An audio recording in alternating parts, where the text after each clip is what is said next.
you mentioned the Tula Arms Factory. So you've got this, giant set of machinery for pumping out ammunition in a caliber you can't use. Guns that have, spare parts being built at a factory that you don't control. Supplied with, steel from, a region that's, on the other side of the front. You deprive the enemy of it.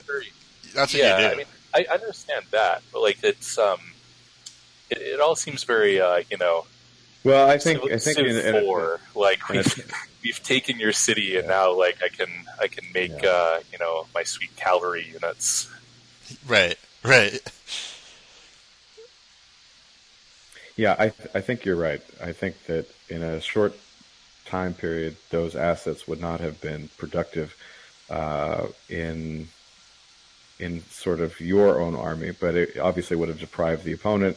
And then in the long run, those things actually do seem to bear some worth. I think after the Second World War, the Soviets and the Americans were pretty notorious for taking things. The Soviets actually took physical capital back to the Soviet Union from German factories, and I think the Americans just took the scientists, relatively speaking.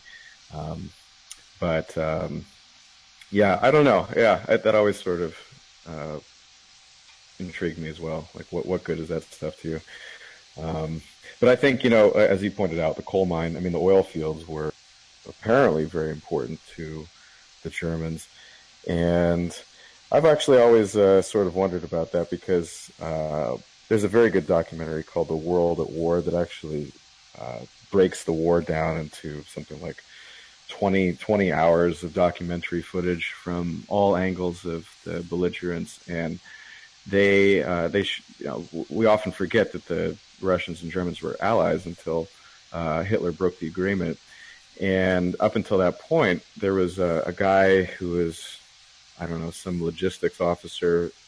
He was saying that the rail car shipments from the Soviet Union were always arriving on time, completely filled, and they had no problem getting what they needed. And so I'm wondering, really, what was it necessary to launch that whole campaign? Maybe Manstein doesn't get into the whole theorizing behind Hitler's decision, but a lot of people think that the Soviet Union was going to attack, but Hitler was trying to be preemptive about it. I don't know. It's like that whole oil reason, though, is usually often. And so does Manstein talk about the importance of grabbing that oil, or does he just focus on kind of the battles? He does say that, on the map, it did look menacing to them to see the Soviets arrayed on the Romanian front and the Hungarian front and the German frontier, but he doesn't really give you a clear answer as to whether or not he thought they could really win in the East, or whether he thought they were going to attack or not. He doesn't take a strong position either way. But yeah, I guess his job is not really to provision the army; it's just to fight with the army and then also hit the enemy as hard as they can. So that's probably where the general's thinking is. And I don't know that whole. He definitely had an opinion on it, but he doesn't. He gives the case sort of for both sides, but he doesn't come out and say yes, we should have invaded, or no, we shouldn't have. I think if I would try to read between the lines, I kind of get the impression that he thought it was a long shot. Maybe not a long shot, but definitely a gamble. But all right, gentlemen, unfortunately, I've got to take off. I'll see you all later. Alrighty. Well, okay. Yeah, see you later. Ajax, I can wrap up with you. We can close this out. Sure. Did you want to talk about Stalingrad real quick? It's just such a critical piece of the war. And I guess that's my last question. But there's a lot of ambiguity as to what exactly happened vis-a-vis Manstein at Stalingrad. Yeah. Originally, he's making the case that he can to hold tight. This is his position: is that he told them to hold tight once they'd been. Well, first off, let me back up. He warned Hitler about the situation at Stalingrad, that they were at risk of being cut off. Hitler ordered them to stay. It was essential that they take the city. And then after they do get cut off by the Russians, the Soviets, Manstein said that he could relieve them. And then this is where it sort of becomes contentious, is the extent to which, or rather the point at which Manstein told them to break out. It's clear that he wanted them to break out at a certain point, but it's not clear when his opinion changed. Sort of Manstein can be viewed as sort of a more or less capable, depending on how early he changed his mind on the question of breaking out. But I mean, in the big picture, he was right. Like, he made the call that it was a vulnerable position to be in. He didn't even want to go on the. If he'd had his choice of things, he wouldn't have. He gives the impression that he doesn't quite come out and say this, but based on his whole theory of the war and how it should be waged, like, doing Stalingrad is not something Manstein would have done. Mm-hmm. So on the matter, I mean, especially the way that he resolved the situation after they lost the battle, after they lost, what is it, like 400,000 men or more than that? Yeah, I had around 300,000. 300,000. So he patches the front together. That's his big thing at Stalingrad. It wasn't really his call either way. He did think that he could relieve them. He didn't end up being able to relieve them. Maybe he thought they should break out earlier than they ended up trying to break out. But it's sort of like this is why Manstein is so interesting to me.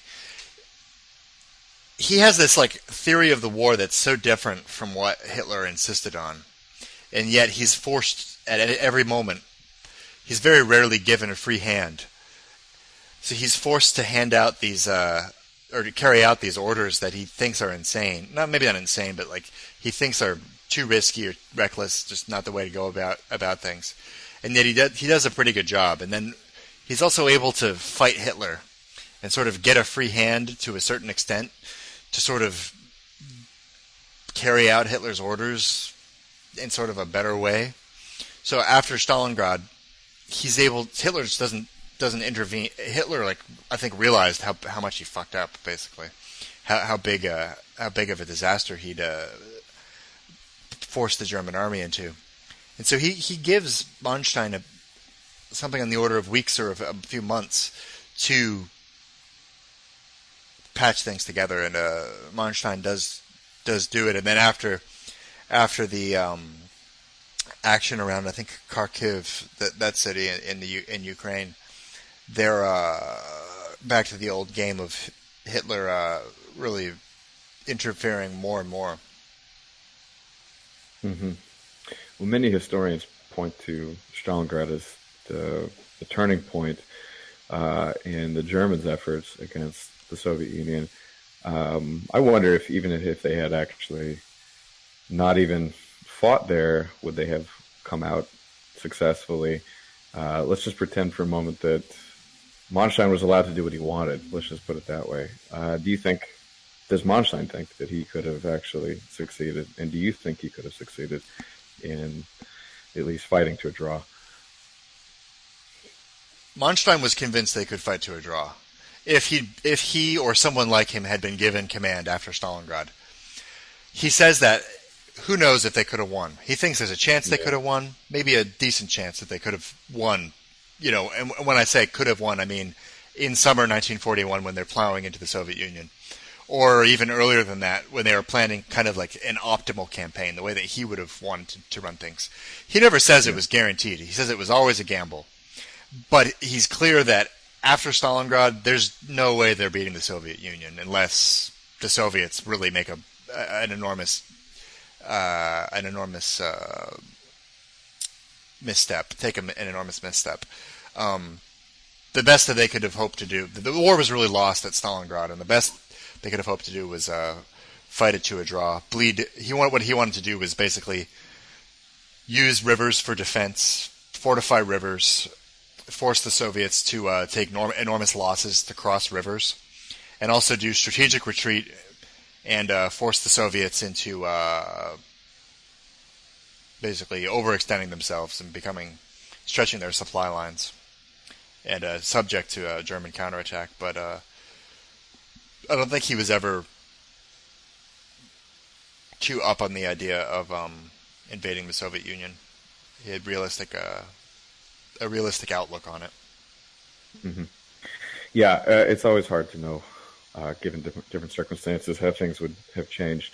Rommel actually described Manstein as a man of illusions because he perceived him as being overly optimistic after things like Stalingrad, in his sort of belief in himself, at least, that he could sort of be able to fight things to stalemate. So let me just ask you to sum up. What is your assessment of Manstein? I think that he's one of the most interesting figures of the war, if nothing else. Was he a man of illusions? Like, I don't think I can say. I wasn't there. We don't know. Maybe he was. He certainly would have had the incentive to make himself look as favorable as possible in his own memoir. But I think the great historians of the war, like people like Liddell Hart, I'm not sure how you say his name exactly, but the famous British war historian, had enormous respect for Manstein. Churchill had enormous respect for Manstein, for whatever that's worth, and ended up getting him out of jail early. And I sort of, his reputation informs my opinion of him to a large degree, and sort of the picture that he paints. But for me, reading his book and reading the other books that I've read on the war, I'm better read than most, not as well read as some. But yeah, I have a very favorable opinion. I really respect Manstein and sort of see him as in this tragic position wherein he's not allowed to do what he was really born to do, which was lead men in a great strategic campaign against whomever the German political authorities set him against. Okay, well, I'll let you have the last word on that. So let's bring this to a close. And then next episode, I think we're going to be talking about the war period from Albert Speer's perspective. So with that, thanks for listening, everybody.